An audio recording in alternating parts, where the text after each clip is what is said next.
माझं नाव प्रभू केशव थोरात. मला नीट 2025मध्ये 519 मार्क पडले आहेत. माझा ऑल इंडिया रँक 32,707 आहे.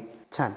तर बेटा गोविंद आणि प्रभू, प्रभूला स्कोर आहे 519 आणि गोविंदचा स्कोर आहे 441. तर विद्यार्थी मित्रांनो, हे दोन्ही जुळे मुलं होते आणि खरंच दोघांनी मन लावून अभ्यास केला आणि त्यांना त्या गोष्टीचं आज फळ भेटलेलं आहे. तर बेटा तुझं अभ्यासाचं स्किल कसं होतं? म्हणजे सुरुवातीला मी फिजिक्स करायचो, त्याच्यानंतर मग केमिस्ट्री आणि मग रात्री बायो करायचो. तर मला म्हणजे सुरुवातीला फिजिक्स अवघड जायचं.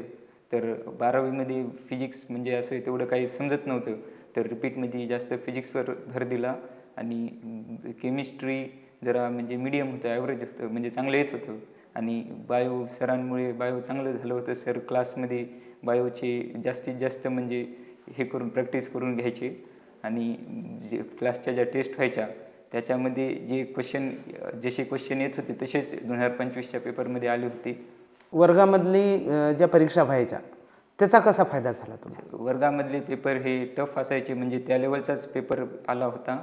आणि काही क्वेश्चन्स जसे की ते बायोरिॲक्टरचा प्रश्न, रिडक्शनिस्ट बायोलॉजिस्टचा प्रश्न हे सरांनी आधीच वर्गात घेतले होते, म्हणून ते ॲज इट इज पेपरमध्ये आल्याने त्यांचा फायदा झाला आणि बऱ्याच विद्यार्थ्यांचे ते प्रश्न चुकले होते. छान. तर सगळ्यात महत्त्वाचं, आता घरी तू किती वेळ अभ्यास करायचा आणि कोणत्या वेळी करायचा? घरी म्हणजे असा ॲव्हरेज 8-10 तास अभ्यास करायचो. सहसा ट्यूशन सुटल्यानंतर 12 वाजेपर्यंत ट्यूशन सुटायची, तर 1 वाजेपर्यंत फ्री व्हायचो. तर 1:30-2 वाजता अभ्यासाला बसायचो. तर 2 ते म्हणजे असे टाईम ठेवायचो. 2 ते 6 मध्ये एक स्लॉट होता. त्यानंतर थोडा ब्रेक घ्यायचो. त्यानंतर 6:30 ते 8-8:30पर्यंत अभ्यास करायचो. त्यानंतर 8:30ला मग जेवण वगैरे करून पुन्हा 9 वाजता 9:30 वाजता बसून 11-11:30 वाजेपर्यंत बसायचो रात्री.